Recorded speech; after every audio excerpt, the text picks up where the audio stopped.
grab something that can scale out into a side lane to try to play a 1-3-1 style?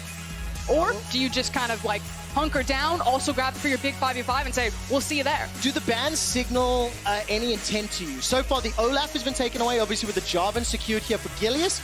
Now they're going to start hitting the pool that Caedrel has to offer. And we've not spoken a huge amount about XL just yet, especially ourselves personally, but Caedrel was the star player, the face of the team at the end of summer. And he definitely grew as the year played out. And the man standing behind him, Youngbuck, the 6-star general, I want to see what impact he can have on this organization and this team. So kind of focusing into the jungle bans, because it's 2 80 junglers, Olaf and Lee Sin banned away, and then the Jarvan also taken. Kind of the last big 80 jungler left is Rek'Sai in the meta that we've seen. And with so much magic damage already on the side of Excel, there's almost emphasis that while he could grab something like a Gragas or an Elise, he really does want to find that 80 jungler. So this feels right now that Schalke are almost trying to force Caedrel onto something like a Rek'Sai, and I'm curious if he's just going to grab it and say, you know it's coming, I'm going to give it to you anyway, or if he's going to pivot and try to reach for something else. Okay, let's see what this next round of draft offers us. The Zoe de LeBlanc, as well as the Olaf Lee Sin with the final bans. Long hover on the center before a final swap away. And Yamata Cannon just said himself he'd be surprised to see Forgiven play Cassio. I'm expecting this in the mid lane, of course, but it is an irony that it's locked in by Forgiven. I also really love the fact that they grabbed the Cassiopeia, because she still works very well in a front-to-back team fight because she offers so much DPS to walk people down. There's a nice Yasuo, you hear the crowd cheering for it, but it also means that she can play out in that side lane as well. So it diversifies Schalke's composition, that they're not just about the 5v5, that if they want to, they have that Cassie that can be on a side lane with the jungler shadowing underneath her and go for those 1v1 duels. Okay, and the final lock-in is now going to be the Xayah. Okay, so we got the option for those 1v1s, as you talked about. There's a lot of teamfight prowess here on the side of Schalke, but let's turn our attention to the enablers to this Yasuo. Mickey grew as the year went on. He's got a couple of knockups in his kit. And that's like the pivot that I loved. I was like, it feels like Caedrel's really going to be forced on the Rek'Sai here, but having that Yasuo in there for Mickey means that it's not as feels bad a moment for Caedrel to grab a good jungler like the Gragas, because you just talked about how their synergy works at the level 6. You throw the gas, you get the last breath, it feels really good, and it allows Caedrel, again, to not be pigeonholed onto something. And I'm a big fan of not being pigeonholed into eating all the damage. The Featherstorm from Xayah is going to help Forgiven out in any of these engages. If he can avoid that key knockup, prevent Mickey jumping onto him, that is going to be crucial. The question is, how good is the old man's mechanics? It has been 3 years since he has played on this stage at this level. And there's a lot of expectation on his shoulders along with Schalke's. We had the opportunity to talk to some of the professional players, and word on the street is that Forgiven's champion pool looking a little 2016, but he is definitely trying to update it with this Xayah heading into his first game. Listen, when we were in 2016, people were saying Forgiven's champion pool looked a little 2014. I distinctly remember that. We're going to find out who will come out on top as XL Esports are taking on Schalke 04. Who will be able to rise to the top?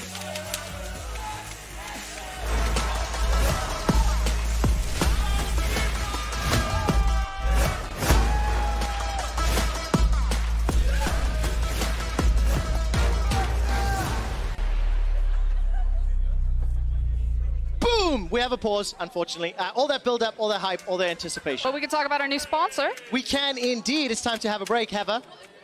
I don't know the song. To Kit Kat, come on! Oh, okay. You just dropped the ball there. Very sorry. Nicely done. We're not doing this on purpose, I promise. I can actually see the players talking to the referees on stage. But it will give us just a little bit more time. Let's zoom out and talk a little bit more. I hate you guys. It's fine, it's resumed. Let's talk a little bit more holistically about what we want to expect coming out of the early game. We already talked a little about the Gragas implications, how we can, combine with Mickey. But what else do either XL Schalke want to do? So, of course, as all early games do, my eyes are entirely on the junglers. The fact that we have Caedrel and Gilius in this game, and also the dramatic changes to the 2020 jungle season. I'm sure you guys have heard this multiple times. Caster's talking about it. You've read the patch notes. The main point for me is that I think with the jungle changes, it is much more important to be decisive in the jungle. Because again, if you fall behind, if you lose that experience lead, you can just get bullied out. And early game is just so impactful for jungles to not fall so far behind. So I think there's going to be a big gap between who is a good jungler and who is a great jungler, and the 2020 jungle season is just going to like rip that open. I think it's going to be very obvious who is able to read state of map, who is able to make decisive decisions, and who has the mechanical ceiling to execute on that decisiveness. I'm really excited to track this throughout the split.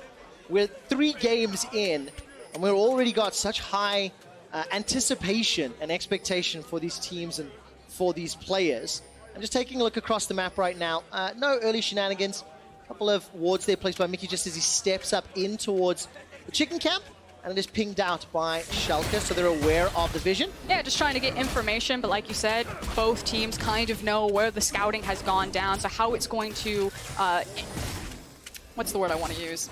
Not infiltrate. Play out. Involve? Inform. Inform. Thank you. I knew it was a big word like that. Inform the jungle pathing here from both junglers, and then who's going to find their opening to go for ganks. Because both Gragas and Jarvan have the potential to be early game ganking junglers. Yeah, absolutely the case. On a personal note, Noscaron, just a reminder, he has renamed for this season to Toure. We actually verified with the player how he likes to say it. Toure it is. I hate that skin. I know Medic and Vedes were talking about it a little earlier today, but it just does not look like it fits on the Rift. I have one rule: we don't talk about skins. I accept that. We'll move on. Forgiven in Dreams, pushing forward already into Patrik and Toure, and you can see Gilius starting to clear out the bottom half of the map. It's an Infernal Drake up first, and we're just seeing trading across the map, so nothing really to speak of. Where would you expect action to strike first?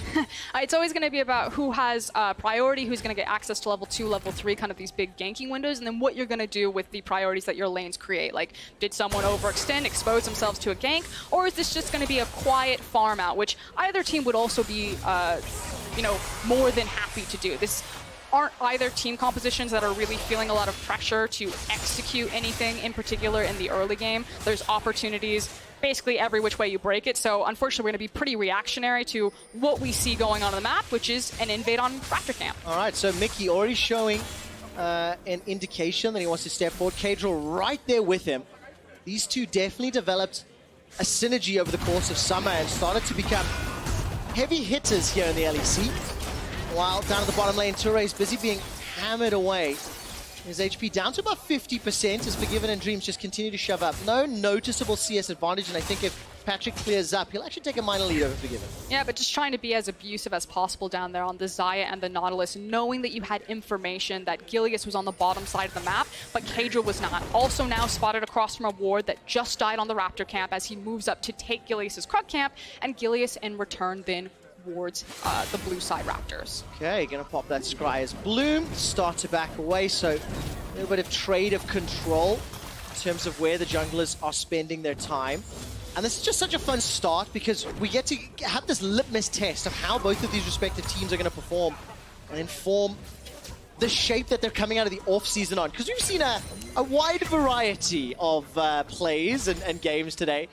It just makes it more entertaining to watch. I mean, the reality is it's just kind of like, who's built up the synergy, how are scrims going, who's rusty, what did you do in the off-season? I don't take a ton of stock or merit, especially kind of in the opening games of the LEC. It's always nice to see exciting games, but like you said, litmus test or just a gut punch. Where is the LEC at right now? It's been, what, 4 months since we last saw them? Yeah, absolutely the case. As it stands, Caedrel and Gilius, they're going to be trading objectives and fighting over the chickens. Down in the bottom lane, Forgiven picked up the cull, first item back. No one will be surprised to hear that Forgiven wants to farm, likes to farm. Gilius is going to get a good chunk of damage onto Caedrel before he gets caught by the body slam. Support's coming up from Toure, but Dreams is already there, forces the flash from Caedrel, and that's nicely done. I really do like that Schalke and Gilius in particular are actually just muscling Caedrel out in his jungle. He made use of that ward onto the Raptor camp. He has priority in the bot lane and forces out the flash. And yeah, Caedrel does have access to his Predator boots and can still try to force these ganks, but a Gragas without flash means that now all of his laners really do have to respect that and keep much more information. Oh my word, is this a solo kill? Flash is available, flash forward. Odo needs to chase down, expect. Solo kill's available, throws out the rupture. One more auto should do it and bring the hammer down. The slowest moving car chase you've ever watched, but in the end, and Odo does walk it out there. Very nicely done, as Expect just miscalculated the damage. Yep, definitely not expecting the damage for Odo to secure. That's my second rule. No, okay. No puns. I'm not going to be able to follow up with that one. You know, I do freak cosplay from time to time. You should know, you directed the last one. Okay. But nevertheless, look, Schalke did a good job there. I mean, correction, Odo did a good job securing a kill, just punishing Expect, overextending, but neither of them with flashes, so juicy targets for Gilius or Caedrel. Yeah, and then immediately Odo with his gold grabs the Negatron cloak and it's just like, okay, goodbye. There's no damage here. Like, I am perfect for weak side. I would still have kill pressure. I can now swap into the Ignite because I have the Unsealed Spellbook. We've seen Ornn take this time and time again. It makes that kill pressure in lane really strong, and it also means that it is still very scary to dive in Ornn. If they have access to the Ignite and they have CC and they land you on the tower, he's like the perfect weak side top laner. And if you want to throw him a bone, give him a gank, usually it pays off. Yes, absolutely the case. And when you think about the targets that he's going to be aiming for, the Varus, the Mord before the Death Realm is thrown down, fairly easy targets if they get caught by the CC. If they catch any airtime, they'll just be taken out. So Dreams has been his first little roam here. A couple of dashes come up. Very nice wind wall from Mickey, but the exhaust has come out. 1.5 million Twin Fangs thrown out. Abbedagge with the solo kill, despite the threat from Dreams. Yeah, hold up. We may have a bit more of a skirmish. Here comes 3 more. The challengers approach. And they are ineffective, it seems. Just a walkabout. 2 kills to 1,000 gold up. And when you're late to the party, you don't get to play. Just giving them eyes, giving them a nice little wave, walking back to their lane, probably through that vision. We'll see if Braum checks it out. But Abba, he gets a lot of shit. Like, last year, his isolated deaths, some of the highest that we had in the league, his arch enemy was the enemy tower usually, but it feels really nice just walk in this. Yeah, he had a moral support victory there from Dreams, but that was really just Abba flexing, so good way to start off 2020. The thing that's quite interesting or quite fun to see is that both Odoamne and Abbedagge have just outplayed their opponents. I don't want to discount the fact that Dreams' dredge line obviously pulled out the wind wall. That meant Abbedagge could land all of those Twin Fangs. But at the end of the day, flexing, got themselves a strong CS advantage. Forgiven's already backed. He's down 11 or so CS, but he's got the Cull. He's got those Berserker's Greaves. He still just wants to keep farming himself up. I do want to put a magnifying glass, though, on watching Dreams and where he picks his moments to roam. That time around, it was when Forgiven was walking back into his lane. But the thing is when you see a name like Forgiven on the map, you're like, he's going to demand that his support stands next to him. They're going to play hyper-aggressive in lane. You just heard Yamato Cannon talking about how they want to contest and challenge it and brute force you out. Dreams was a guy who was really well known for his roaming. It was roaming with Self-Made into Pyrion's lane and causing pressure there. So where is Dreams going to find his moment? Is he going to be on a leash to Forgiven down there, or is he going to be a heavy roam support and try to get involved with his jungler? Well, so far the roams have been successful. We've still got this nice extended farming phase. The first dragon's going to go down. Infernal will be secured.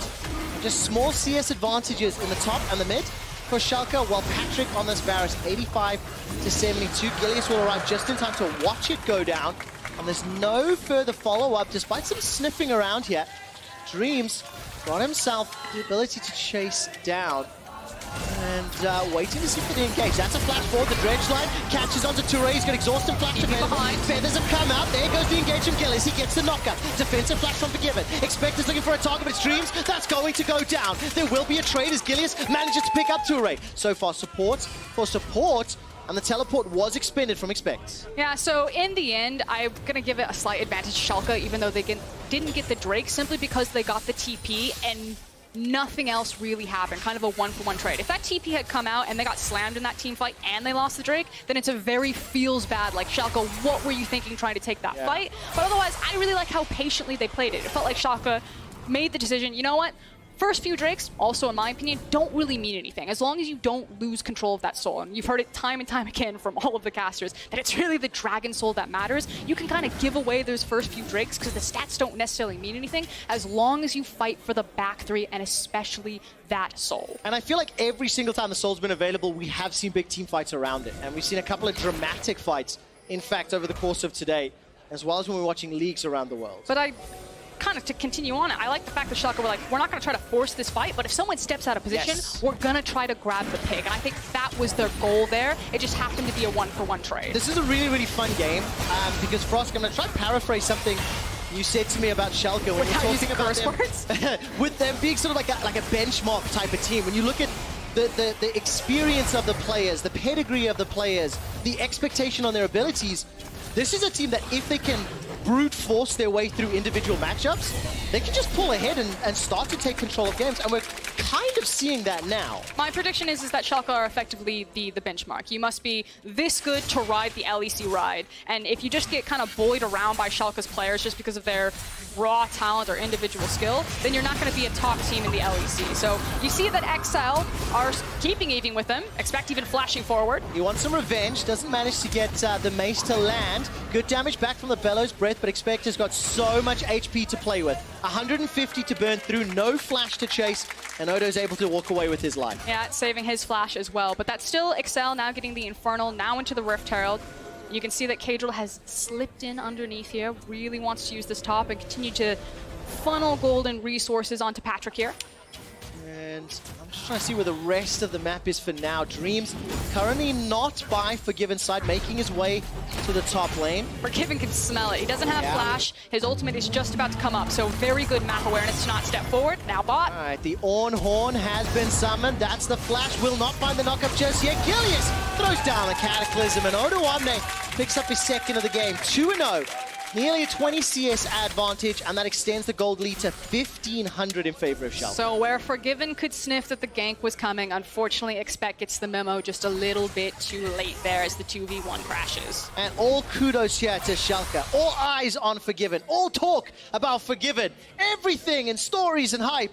And it's Odo and Abbedagge that are stepping up and being like, yo, guys, we're here, we're good. Because that's the thing to remember about this roster with Schalke, is that it actually just isn't the Forgiven show. Odo had a phenomenal end to his 2019, and he seems to have picked it up, especially on a pick like Ornn, where you're like, ah, yeah, you'll blow the horn, you'll have the ultimate, that's nice, but you're not going to find anything else, and he's found 2 kills. Well, let's talk about XL and what they need to find to claw their way back into this game. Expect did almost win that 1v1. Caedrel and Mickey, they continue to power up nearly level 11 on Mickey, so that's going to be a big power spike for him on the Yasuo. And I think it's really important that they're continuing, again, to funnel gold into Patrik, because Varus is that 2-item power spike champ, and by giving him access to a lot of these plates, you're trying to springboard him there, whereas Xayah is still waiting for the 3 items to really be competitive. So it feels like XL have a very clear game plan with their composition, where the windows that it's strong, and they're trying to get there as fast as possible with that Rift Herald place. Yeah, and you have to give all kudos. They got the first Dragon, they got the first Herald. They are millimeters of HP away from getting the first tower.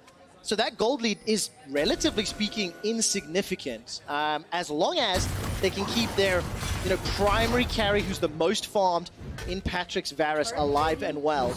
Because there are some pretty hefty advantages from the mid and the top lane from Schalke's side. Hold on, though. We're starting to have some of that muscle force come in. Nope, Schalke have pulled off for the blue buff. Thought for certain, or for a second there, that Gilius and Abbedagge were going to take a little bit of a walkabout down bot. Not this time round. Waiting to see where the next big play is. I mean, we're 14 minutes in. Tower has not yet fallen, but very, very close to it. And if this Mountain Drake goes down not too soon from now, 50% odds on whether we're going to get ourselves a Cloud or the Ocean Drake, on the Rift, rather. This is a really nice window for Schalke to approach and to grab the mountain. I have a feeling that if XL were actually in position, that Schalke, like the Infernal, would just kind of say goodbye to that one. It's not worth fighting over. We're not necessarily in a power point to do so. But because XL didn't have the back timers, weren't on the map for the play, just good read. Schalke like, let's go. Okay, so let's talk a little bit. We saw the animation there from the observers. Cloud Rift, what do you think about it? Do you like it? We've had a lot of discussion about the Cloud Rift in general. I think there's a lot of champions that really benefit from Cloud. Obviously, a champion like Nautilus is going to be the first that comes to mind, not only having kind of lower CDR on things like the ultimate. I'll hold the point. Well, we'll find out. Dreams is able to stay alive for now, but the rest of Schalke are making their way in. Odoamne, he finishes a teleport. There goes the Call of the Forge. Got flashes from Patrik and Toure for 1 TP, I call worth. Yeah, there's that Braum specialist that you were hoping to see, and I just want to echo what we heard on the analyst desk, because I agree with it. I think Patrik and Toure are so hungry to prove themselves. Now they need to prove they can defend this tower or not concede more. Look at the minimap. Expect and Mickey are pushing mid and top. Schalke, however, they want to secure tower first blood, and I think they will just about get it. First kill of the game, first tower of the game as well. Yeah, and it feels like a big win for Excel there. Yeah, they're fine to trade that tower, but like you said, it's the fact that so much damage is going up in both top and mid lane. While you have a Gragas ultimate. Excel know that Schalke wouldn't be able to force the re-engagement, but Caedrel can. Running, running, running! That was a very good Feather Storm, forgiven. Exactly the reason you pick the Xayah into this team comp, but it's not done yet. Dreams, flashes, gets the ultimate. Chain of Corruption goes between the uprights. Schalke do not concede anything, and now XL are trying to force the play. Expect TP'd in. They should be able to get the tower. Yeah, that's the thing. Excel still have a position on the wave, however, so yeah, the ultimate from Varus splits the wickets, but kind of damage done. They trade 1 for 1. You still got so much damage done on the mid tower, push it all the way down. In the last 2 minutes, Excel still went out on that. Absolutely the case, and the fact that top tower can go down so quickly. This is such a close game. That gold lead, irrelevant. And now the first big ticket items are pretty much completed across the board. Proto Belt, Static Shiv, Blade of the Ruined King. You know, looking on the side of Excel, and I'm very excited to see how these team fights are going to play out, because they can be very drawn out, but they can also just instigate people. If Abbedagge can find a Petrifying Gaze, there are plenty of squishy targets that he can melt through. I mean, in 2019, there wasn't a lot of tanks to be seen. In 2020, the tank supports have come back. Ornn's a big pickup into that top lane, and so team fights are getting a lot slower than they used to be. We were used to seeing all these assassins immediately come in and kind of blow someone up when you're on setup. Now, your vision game has to be that much better. Your denial game on top of it to create these pockets, because team fights will be drawn out, and then you have to see patience when you're using the cooldowns at the correct time, and that's what I want to see. G2 showed it off beautifully. They were so patient in their team fights, and the rest of the LEC have to follow suit in this meta. Excel right now, patient around the Rift Herald for us, Gurren. 6,000 HP, grouping is coming at Patrik. Remember, no flash. Chain of Corruption's on cooldown, and Excel are going to decide to back away. Not going to commit to this fight. Ray will hop over the wall and land himself a Winter's Bite.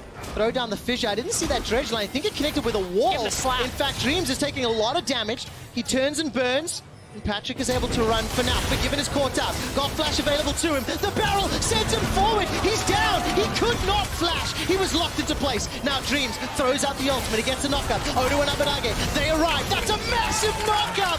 And with all the twin fangs, it's a triple for Abbedagge. And it looks so good for a split second for Excel, but the cavalry arrived. It was the fact that Schalke made the rotation, but Mickey and Expect were locked out of the fight into the mid lane. So now Schalke, they pick up all the kills. They have the Rift Herald, and they're going to get some nice chip damage on this structure. 4-0, and Abbedagge's Cassiopeia.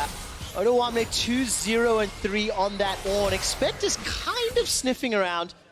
He and Mickey can find something with that Realm of Death. Last breath, maybe, but not going to be able to right now. And instead, again, Schalke, they still remain in control, despite taking a few heavy blows from Excel. But we do need to check on these reset timers, because Abbedagge is feeling himself. Oh, he absolutely is. The exhaust comes down from Abbedagge. Here comes Expect, the two-man Petrifying Gaze. Abbedagge, you are a monster. The shield comes up, keeps throwing out the miasma on the twin fangs, but in a 2-on-1, he finally goes down. Yes, he was certainly feeling himself, and he styles again a very nice performance on this Cassiopeia, now 5-1. I was talking about the back timers because Cloud Dragon is up in 15 seconds, and I was curious who was going to try to get into position for it. Schalke did actually have the initial reset potential, but they actually walked Forgiven top. They are consciously saying, this Cloud is not important to us. We are willing to trade it for something else. Oh, this is such a fun game to watch, and no pressure here from Schalke. Excel will be able to secure the second Dragon of the game, but at what cost? Top lane wave is being pushed in heavily. Schalke are trying to push their vision line deep into enemy territory. Gonna have a lot of information to work with. And you know, we talked about that top lane tower that Expect was pushing 5 or so minutes ago. Still standing, still alive. So gotta give some credit to Schalke for defending it. And now all of a sudden, Excel, they've got to look for some more opportunities. I mean, or you could take the LS approach, and by that tower still being up there, the fact that Excel are pushing minion waves into it.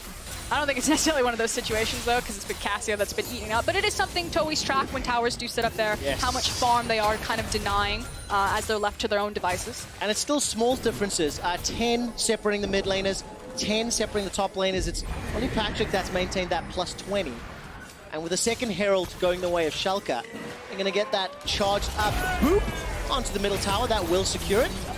Frost, the observers really like your point. They're actually showing you the turrets killing the minions. And I can't take credit for this. LS talks a lot about this on his stream as well as the LCK cast, so shout out up there. And it's when you have these towers up and you push these waves into them, these minions now are being picked up by Abbedagge, but whenever they hit that tower, they're actually just going nowhere. Yep. And so you just have to think up over time how much gold isn't going into your pockets, even though it feels like, okay, towers are down, that means I have more control over the map. But in situations like that, you gotta do the math. Yeah, exactly. And it's where do you prioritize your time? Where do you put your resources? And talking about resources, Patrik just picked himself up that Rage Blade. And we're getting close to the Infinity Edge for Mickey as well, so you have to feel once that's picked up, that's a big, gigantic go button to fight. Yeah, and so now we're going to kind of talk about like pockets in which teams feel stronger because of itemization. We talk about this all the time, but it kind of funnels into the Dragon conversation as we get kind of closer and closer to that closing window of you must now fight for this Drake. And I feel like kind of an easy mode for at least the initial stages of this meta is have a late game insurance policy and know that when you have to fight for the soul, when you have to fight for that necessary Dragon, that as long as you have late game scaling champions like a Xayah, like a Cassiopeia, it doesn't matter what happens in the early game as long as you just neutralize everything and it doesn't snowball wildly out of control. And it feels like, yeah, Abba's gotten some kills, but that was kind of like Schalke's mentality here because they have a Cassiopeia, they have a Xayah. Eventually, they are going to turn their eyes to these dragons and stop giving them away to Schalke, or excuse me, to Excel, and they're going to feel so strong when they do it. Yeah, absolutely the case. And slightly abstract question while we were setting up for the next fight, but do you think either of these teams will benefit more from the Cloud Soul? I'll give you a moment to ponder Nautilus. it, because it is going Cassiopeia to look like an engage, and I will explain what that is in a moment. Now, let's quickly look at this. Caedrel is waiting in the wings. Patrik is nearby, and Mickey can make it if a fight were to break out, as both teams are posturing. They're just setting themselves up, waiting for someone to misstep. We're really fighting over mid lane priority, and like you're saying, everyone's just kind of playing defense and seeing what's going to happen, sniffing out if someone is going to misposition or to make a mistake, but no one is feeling confident enough to really bite down on this Baron. This is a tug of war between that mid lane and that vision line. And the eventual prize that people are looking towards is going to be this Cloud Soul. So definitively, better on the side of Schalke, passively gaining 10% movement speed. And off you cast your ultimate. Definitively better. That's what you said. That's what I heard. There's a lot of champions. I really like the utility of Cloud, so there's a lot of champions in this game that make use of Cloud. I think, in my personal opinion, the best one is Nautilus. Nautilus used to be once he got access. So definitively. I'm putting words in her mouth. Of course not. Yeah, quote me. But now, like, in context of this game, you know, the obvious reasons here, Nautilus being able to chase and lock down with the CC. Chain of Corruption was committed there. That could prove painful if Schalke can find another engage. They didn't find a kill. Yeah, I know, but if they get jumped on, they're in trouble. We're making eyes. So the reason why I bring up Nautilus is because this time around he's got the Ninja Tabi. Oh no, I'll hold it. Okay, he's good. He's got the Ninja Tabi, but it used to be that when Nautilus had Moby Boots, he didn't actually have to do anything. He didn't have to ult you, but it was the threat of having the movement speed of running at you with the ult that created so much zone and so much pressure. And so obviously on a Cloud map with Cloud Drake, it's going to kind of be the same thing. So we'll see how Dreams is able to kind of exert that pressure, even if he doesn't pull the trigger on the ult. Yeah, it's like those whack-a-mole games. The threat of being Okay, hit. get excited, Trevor, because it's warded. All right, look at the mini-map. Great vision here. Schalke fully aware. XL are making the way in. Teleport coming down from Expect. He's going to be involved in the fight. Abbedagge is not going to be able to find the stun just yet. Now Baron is hammering away Forgive, but he flashes up the wall. Caedrel's gone low. The first to fall is Abbedagge. He's the most fed member of Schalke. It's at the cost of Caedrel, though. So far, to 1-for-1. The feathers bring all the damage back into XL. And Forgiven buys time with the stopwatch. They continue to trade kills. 1-for-1. 3 down the side. Make that 4 for Schalke. Expect is now going to try and run down Dreams. He does not have that Cloud Soul to run away with, but he's able to escape with the dredge line. 4 for 3. No, 4 for 4 at the end of the fight. It was so close. Only 2 survivors from this great Baron play, and there was a lot of outplay. So let's talk about first and foremost the decision for Schalke to do this. They have the Cassiopeia, they have the Xayah. They feel like if you leave it alone for a second, we can burn it.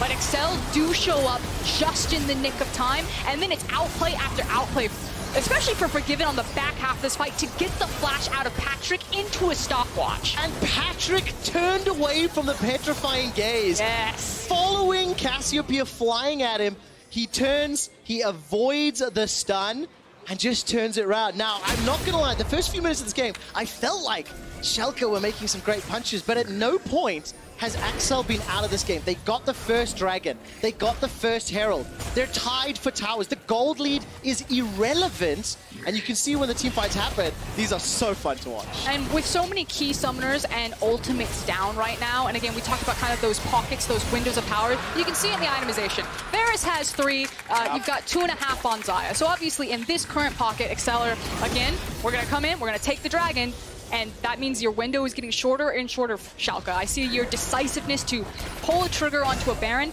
The Dragon fight is coming. You only have so much more time to ramp gold onto Forgiven and get him into a place where he's ready to fight. And one of the things I'm going to have a lot of fun with, once we get some time to review these games in VODs, start looking at the decision-making and the tendencies of this XL squad. We know they've got a deep 10-man roster. We know Youngbuck was brought in. The organization made changes.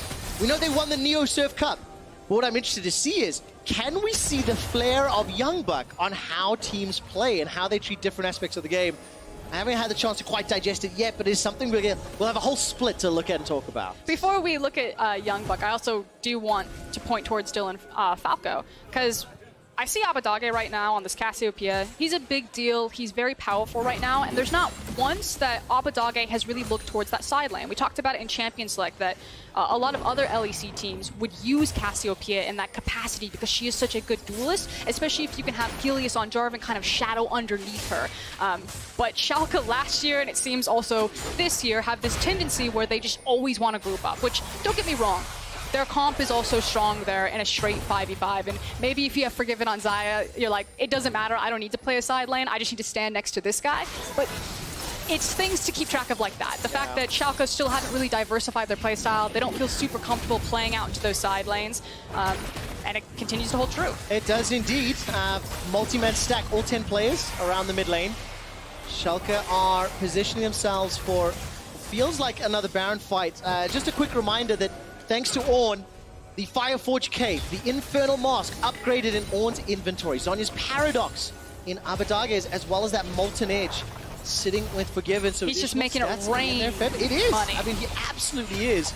Level 15 in the moment, about to hit level 16, continuing to scale up. And we're now hitting what is, you know, modern day terms, the late game. 3 full items pretty much across the board. There's that Rapid Fire Cannon and Essence Reaver for Forgiven. So it's a lot of power in the hands. And I want to see if a team can get a conclusive, definitive team fight win, rather. We're coming to the climax of the game. It's going to come down to probably the next 1 to 2 fights. I would say probably the next 1 fight, depending on how it goes, because that's going to transition to a massive objective, be it that Drake or be it that Baron. So do you know what XL has nothing of, Frostgurin? Flashes, not a single one in their inventory. There is an engage already. Call of the Forge God comes up. Patrik is able to sidestep everything. He stays alive for so long. Touré's unbreakable wall blocks so much damage. There's the damage. The re-engage. Here comes Expect. He throws down the Realm of Death. He picks up a kill onto Dreams. Petrifying Gaze doesn't really find anybody. It does, just to the back end, but not enough. Mickey manages to get knocked up in the air. He's running for his life. Manages to continue hammering away. There's 1 for 2 at the time being. It is XL in control, but that was so close. But look at Gilius trying to get back as quickly as possible so he can try to dissuade XL from turning on the Baron. And it looks like it's worked. The fact that Schalke's jungler got out of that skirmish means the game will continue to kind of sit on the seesaw. But this was Schalke walking into the meat grinder. Patrik just tore them apart. And Touré, that unbreakable blocks so much upfront damage. And Patrik, thanks to the Hurricane, you can see almost solo kills Dreams and Gilius. Yeah, and so important that the Varus ultimate locked in the background Abbedagge and Forgiven from actually pushing through in that narrow corridor, delaying Xayah and Cassiopeia's damage output through the fight. Like you said, the Petrifying Gaze doesn't really find the targets that it needs, and the damage had been done. Expect got behind them, blew up the back line of Schalke, and forces them on the retreat. And of course, thanks to Gilius recalling, he has been able to get back into the Baron Pit area. 5,000 HP, 4,000. This is going down. Gilius getting inside the pit. He steals it! Gilius steals away the Baron! He gives up his life, but he gets what he came for. The fight isn't done yet. Glacial Prison goes down rather Fisher. Now all of a sudden, Chain of Corruption slowly starts to spread. Caedrel does not have the ultimate available. Abbedagge's Petrifying Gaze is not cooldown as Inspect goes golden. We turn attention to the Dreams. With the help of Forgiven, he gets a kill. Now they're looking for Expect. Look at the backside as Caedrel's trying to re-engage. Forgiven, less than 50% HP. It's a 4v4, but that's a knock up into the air. They've caught Caedrel. Bella's breath is burning down. 300 HP as Odo is not gonna pick up the kill. It's Forgiven that brings it home. Schalke with Baron and the fight. Remember the name. This team is not just Forgiven. It is not just Odoamne. It is not just a, 5-3 Cassiopeia. Gilius comes up huge into the pit, finds the steal. They get the team fight, and it's Schalke knocking on the front door. This is beautiful play. 15 kills. I wouldn't go that far. 11.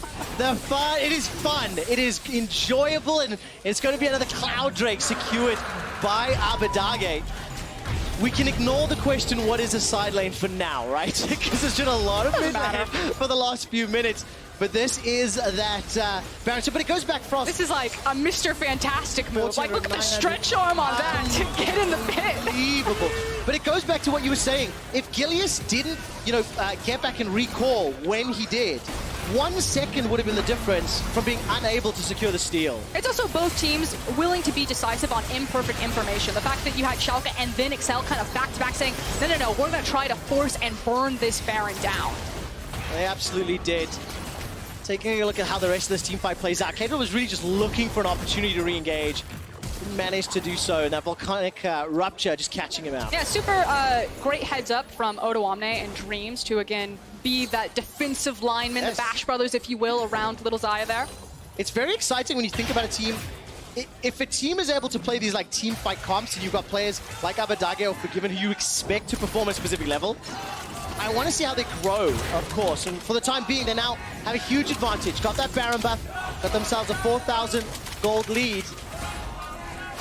And some split chance here in Berlin, actually. I think I'm hearing both teams' names. Neither one particularly out chanting the other. Abbedagge is going to take the 5th tower of the game for Schalke in the top lane. And now they've just split their resources. They're ushering in the conga line of minions, trying to use the last 20 seconds of this Baron buff. Schalke did a good job, though, syncing and timing both the waves. However, the fact that you have 2 crashing waves at the same time, so getting really nice chip damage, especially on that mid tower. Yeah, key flashes. Expect Caedrel and Mickey is down. But the ultimate for Forgiven is up despite him missing his flash. So your eyes are really going to be on Caedrel. Like, can he make or break with this barrel? And can Patrik follow it up with a nice Chains of Corruption? And notice who is stepping further forward. Abbedagge with a flash stayed at the tower longer than Forgiven, who was flashless. So they managed to push the waves in. They still have an inner turret in the bottom lane to secure. That's Schalke's perspective. The Baron has timed out. So 2.5 minutes till that one, 5 seconds after that. The Cloud Drake is up. They're baiting with Abbedagge. They're like, look at this. He's so delicious. And Caedrel just body slams away. I think he almost got caught there. I was ramping up the scream, but it didn't happen. But yeah, like you said, the Baron has teetered out.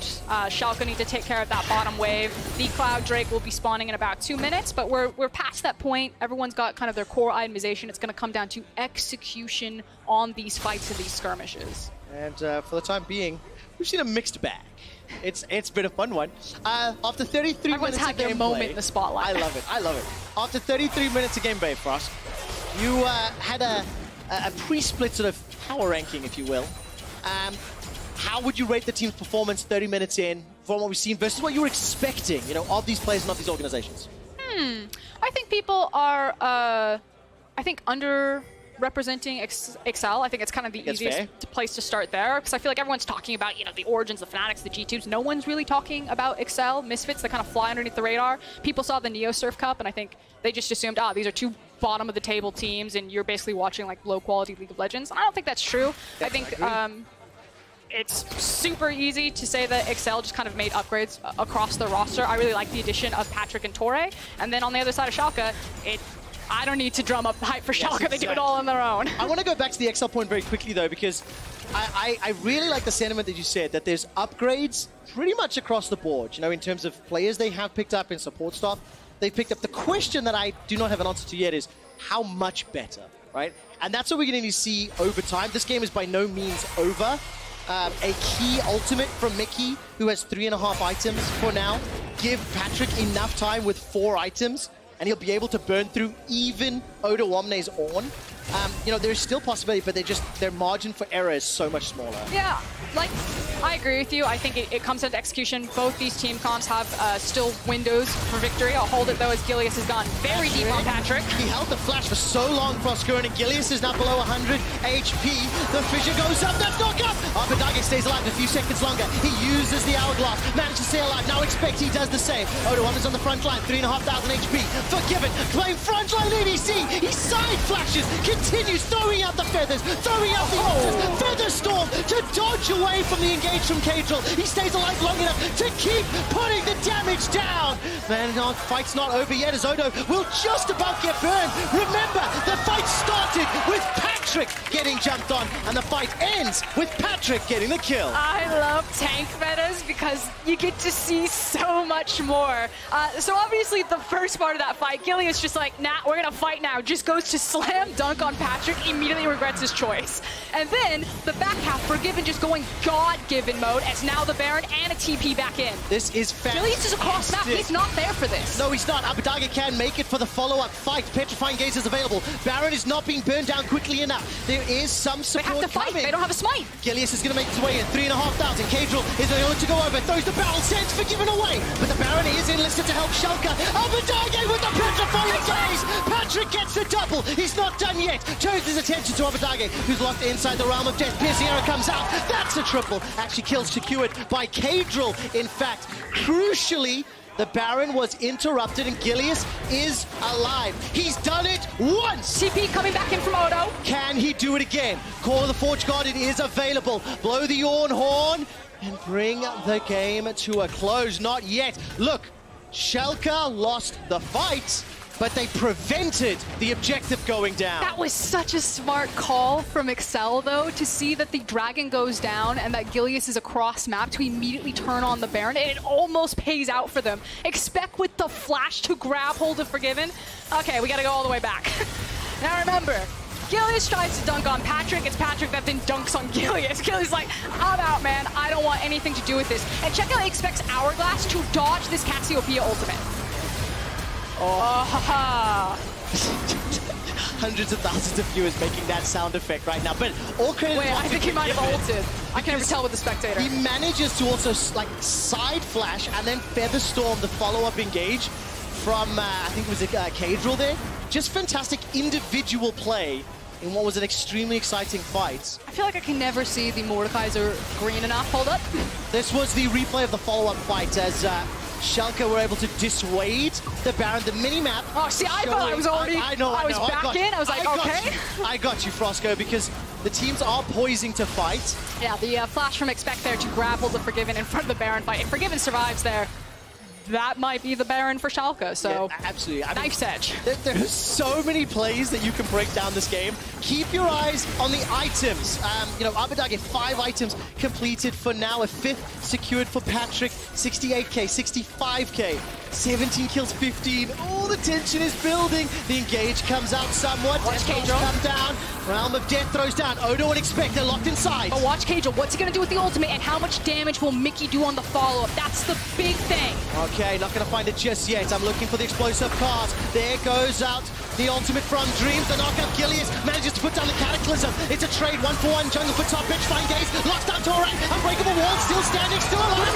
It's saved Excel. Torre's unbreakable wall blocks all the damage, and Patrik puts the nails in the coffin. And it is the bot lane from Excel that popped off. Caedrel's ultimate came out and Mickey wasn't even near it. There was no fall, but I thought for sure Excel were done. But Patrik and Torre plant their feet and finish off that team fight.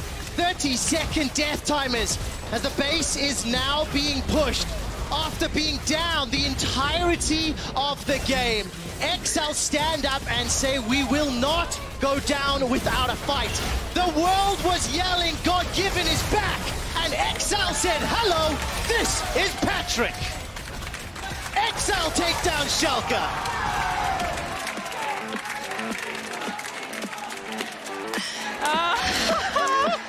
That might be your best call. Oh, man. That was fun.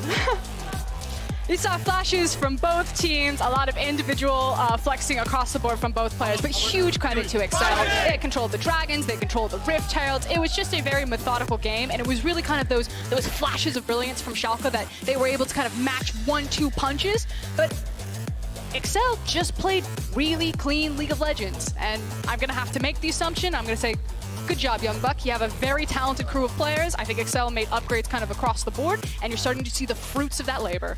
It was definitely a masterclass in some individual ability. Some of the outplays and individual moments were fantastic. It was super fun. You can question some of the mid-game calls, of course, but very exciting, very fun, and a very, very interesting way to start off the split. The Givens debut back on stage after 3 years. You can see elements of